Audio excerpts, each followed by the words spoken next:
Today is Sunday. Ayan, going to Divisoria kami ngayon. Bali 2 weeks din kami hindi nakapag-Divisoria. Kasi every 2 weeks na nga ginagawa namin. Dinadamihan na namin. Gusto ko lang i-share sa inyo sa mga nagbabalak na magnegosyo kagaya nung sa amin, maging sari-sari store man yan o ano man yung gusto nyong itinda. Gusto ko lang sabihin sa inyo na kung bakit kami tumagal sa aming pagnenegosyo, sa aming pagtitinda. Almost more than 30 years na kaming nagtitinda.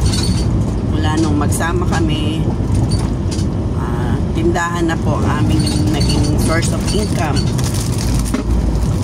At hanggang sa ngayon, unang-una masasabi ko sa inyo kaya kami tumagal yung passion ko na kasi ang pagtitinda. Hilig na naming mag-asawa magtinda, magnegosyo. Kasi yung mga magulang ko rin naman kasi mga negosyante rin, kaya ito ko siguro naman na yung pagiging negosyante ko din, hilig magtinda.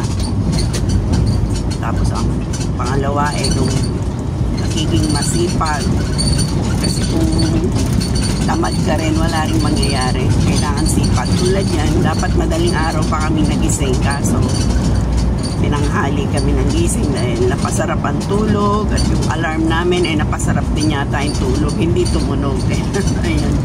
At sana makaabot pa kami sa parking. Yun lang kasi mahirap pag may dala ka sasakyan yung parking.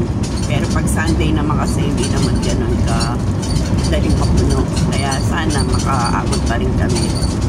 Yung sipag nga kasama dyan, yung kapag may tindahan ka, kailangan alert ka, yun nga, kailangan maaga ka nagbubukas ng iyong tindahan kasi yung iba tanghali na makabukas, so umulan na ng pera, marami nang bumili, dahil sarado ka pa, ayun, hindi mo masasakot yung mga customers na maagang nagigising, maagang pumapasok din, kaya kailangan, yan ang kailangan mo bilang negosyante ka.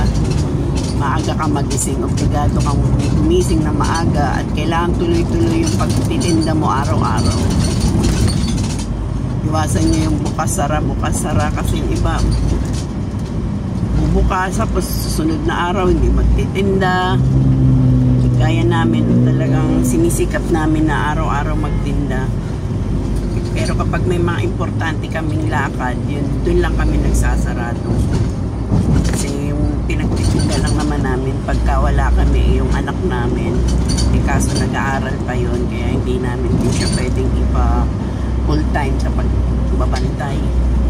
At yun nga, nagpapalitan lang kami mag-asawa sa aming negosyo. Yan, isa rin dapat yan, kung mag-asawa kayo, kailangan dalawa kayo, magtutulungan na lang kayo, kasi iba rin yun pagka kayo mismong may-ari ang nagmamanage ng negosyo nyo, lalo na kung tindahan yan kagaya sa amin.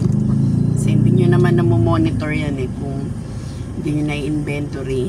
Kahit pa sabihin mo meron kayong CCTV, iba pa rin yung kayo yung nagmamanage. Iba yung malasakit ng may-ari kaysa sa mga kinukuha nyo lang na tagabantay. At pangatlo nga dyan yung tiyaga. Kailangan matyaga ka. May customer ka o wala.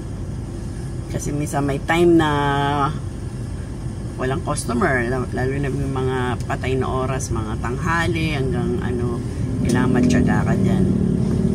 Lalo na kung gaya namin, yung tindahan namin malayo naman sa aming bahay, kami pwedeng patulog-tulog sa tindahan kasi maya't maya may bumibili, pipikit ka pa lang, mamaya may magbibili, sakit lang yung ulo mo.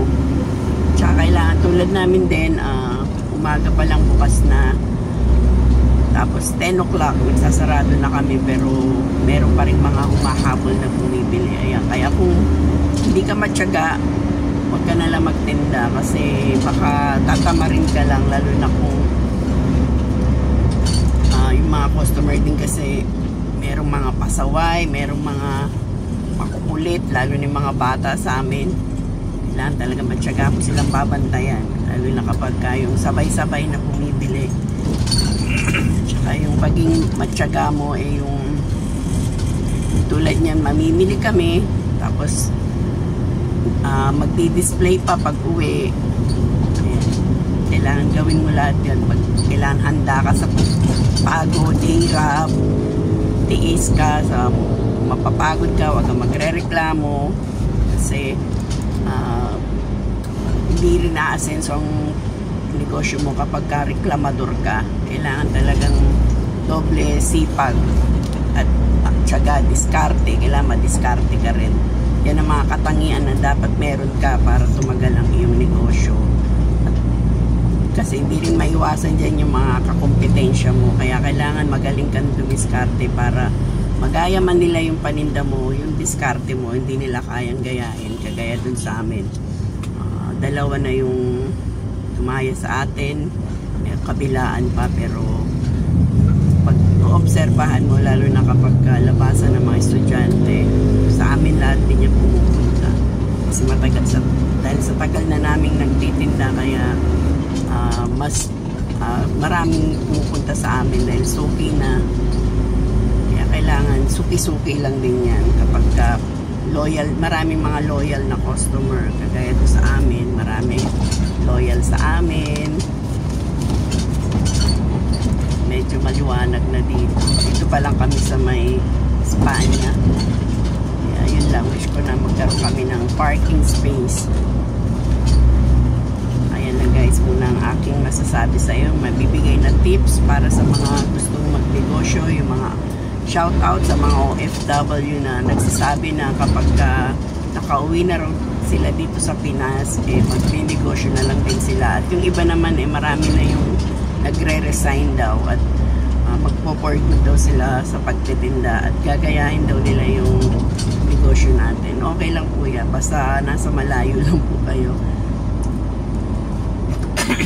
Mas maganda kung magtutok na lang talaga kayo sa negosyo kasi at least kasama nyo pa yung pamilya nyo. Mahirap din yung magkakalayo kayo ng pamilya nyo, lalo na mga asawa nyo. Hindi maiwasan yan. Ayan na guys, bye bye and maraming salamat po sa lahat ng mga tumatangkilik sa aming channel. At para mag-iwan lang po kayo ng comments din. Bye bye and God bless.